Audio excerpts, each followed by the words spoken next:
एक पोस्ट कर दी गई है। ये इस वक्त की सबसे बड़ी खबर है। मैं आपको कुछ आज ट्वीट्स दिखाता हूं जो ईरान की तरफ से आए हैं और उन्होंने मोदी जी को ओपनली बोलना शुरू कर दिया कि अब पाकिस्तान को खत्म कर दीजिए। इंडिया की फॉरेन पॉलिसी का एक और मास्टर स्ट्रोक, अगर इसको कहा जाए तो गलत नहीं होगा। ये स्यापा खत्म कीजिए और जो कश्मीर है वो पार्ट ऑफ भारत है, ये आपको खत्म करना पड़ेगा, ये लॉन्ग स्टैंडिंग स्यापा। साहब, जैसे कि इससे पहले भी आप गुफ्तगू कर रहे थे और डेफिनेटली आपका भी यही कहना था कि ज़रूरत इस बात की है कि पाकिस्तान इस हवाले से एम्फसाइज कर रहा है कि किसी सूरत भी मामलात उस जानिब ना बढ़े, यानी कि ये एक ट्वीट नहीं है, हजारों ट्वीट्स ऐसे आ रहे हैं जहां पे बोला जा रहा है कि पाकिस्तान जो ये पीस नेगोशिएशंस करवा रहा है वो हमने कभी बोला ही नहीं था। ये एक बीमारी है पाकिस्तान। और उन्होंने जो आप देख लीजिए, उन्होंने अखंड भारत का जो हरे रंग में दिखाया, उन्होंने झंडा भी निकाल दिया या मैप निकाल दिया।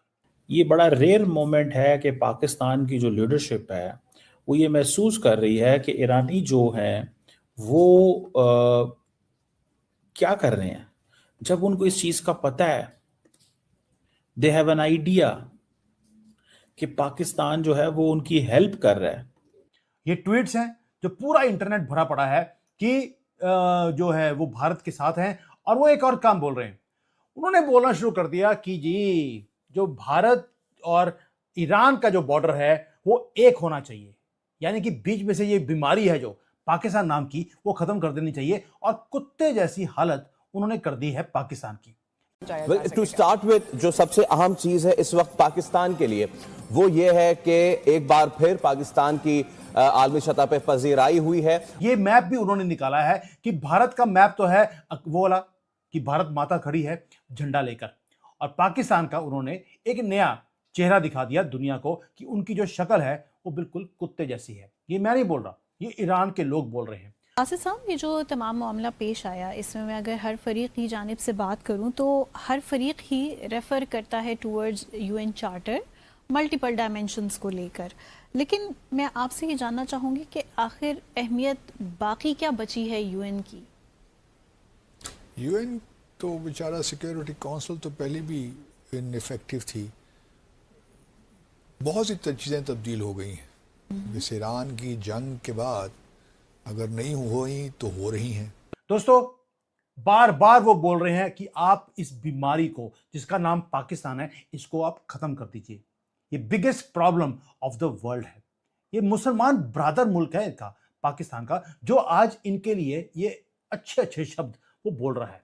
मजा आने वाला है आपको भारत के लिए जो आज ये वीडियो है। क्यों? क्योंकि एक तो मैसेज ईरान की तरफ से है, दूसरा एक मैसेज अफगानिस्तान और एक इजराइल की तरफ से भी है मोदी जी को। अब मोदी जी क्या करेंगे? मोदी जी ने अपनी इंडियन आर्मी को एक मैसेज दे दिया, जो मैंने कल भी वीडियो बनाया था, कि अब जिहाद के खिलाफ आपको जिहाद करना पड़ेगा। ये गुडनेस जो हिंदू दिखाते रहे उसका टाइम खत्म हो गया। नदीम मलिक साहब, कहेगा कि अगर ये कॉन्फ्लिक्ट मजीद बढ़ता है तो आलमी मईशत पर कितने असरात मुरतब होंगे इसके? देखिए, पहले तो ये उम्मीद रखनी चाहिए कि ये सिलसिला चलता रहेगा। आसिफ दुरानी साहब का तजज़िया सही है, ये बातचीत का सिलसिला टूटा नहीं है। दोनों ने, जब उनको इस चीज का पता है कि पाकिस्तान उनकी हेल्प कर रहा है, उस वक्त ये सारा कुछ करना क्या ये जरूरी था? मुझे लगता है कि ये एक बड़ी परेशान कुन सिचुएशन है, इंतहाई परेशान कुन सिचुएशन है कि इस वक्त जब हम कोशिशें कर रहे हैं कि यार इनकी जंग बंद हो जाए, ये जंग बंद हो जाए, उस वक्त ये सारा कुछ हो जाए। लगता है ईरान के अंदर कुछ स्पॉयलर्स हैं जो माहौल को खराब करना चाहते हैं। मुझे लगता है पाकिस्तानी, हाँ ये मुझे जरूर अंदाजा हुआ कि पाकिस्तानी वाकई बड़े खुशियां मना रहे हैं, बड़े फख्र कर रहे हैं। तो ये नहीं मैंने देखा कि क्या यूथ ही है इस दफा शहबाज शरीफ को हाँ वैसे वो पे नहीं रहे होंगे उनके बेड़े घर की है।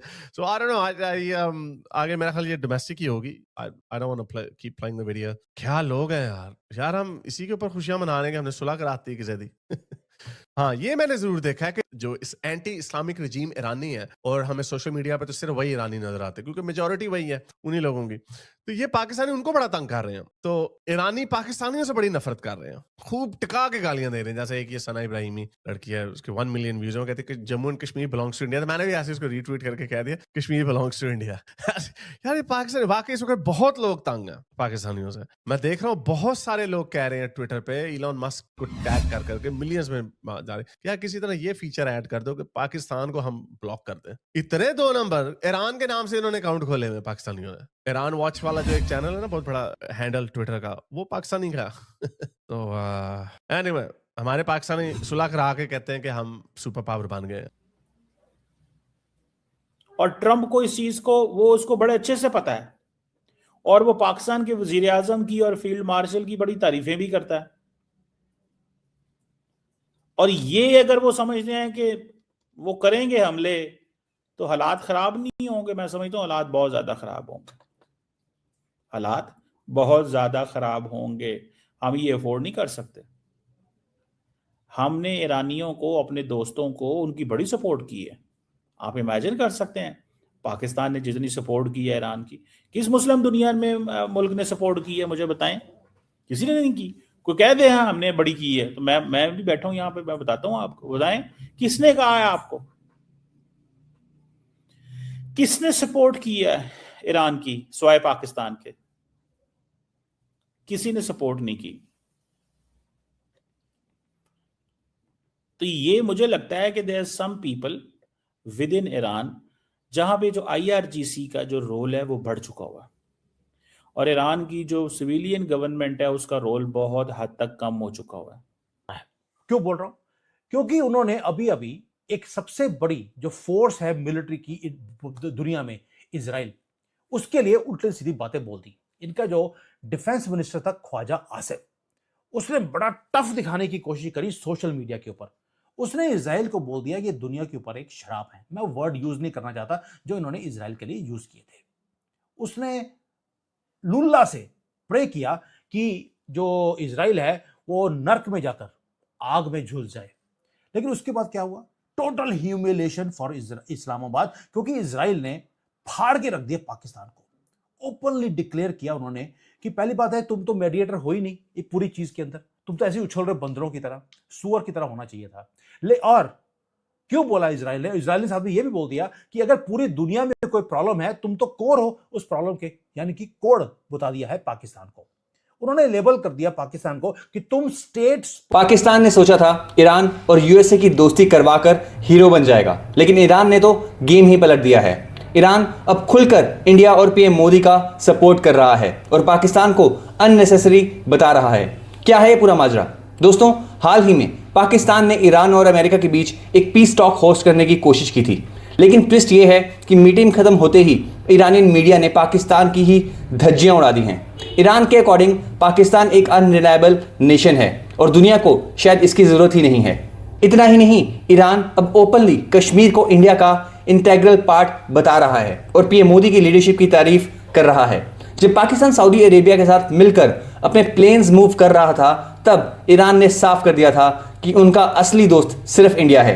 यूरेनियम डील हो या फिर energy production, India is becoming a global super power and Iran knows it. इस न्यूज़ ने पाकिस्तानी मीडिया, स्पेशली उनके एंकर्स लाइक चीमा, उनको बिल्कुल शॉक कर दिया है। वो कह रहे हैं कि हम तो मीडिएशन करवा रहे थे, पर ईरान ने तो दोस्ती से ही इनकार कर दिया।